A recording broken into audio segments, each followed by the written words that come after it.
Mă las iubi de viață, cu inima deschisă. Simt în oameni oglindirea mea divină și precisă. Primesc iubirea caldă ca pe un dar ceresc. În fiecare clipă aleg să trăiesc. Mă las purta de daruri, fără teamă, fără grabă. Tot ce e pentru mine curge în viața mea întreagă. Sănătatea mea e vie, corpul meu e luminat.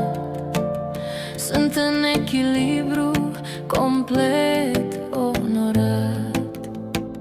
Mă las iubi de viață, în oameni, în cuvânt, în banii ce se întorc cu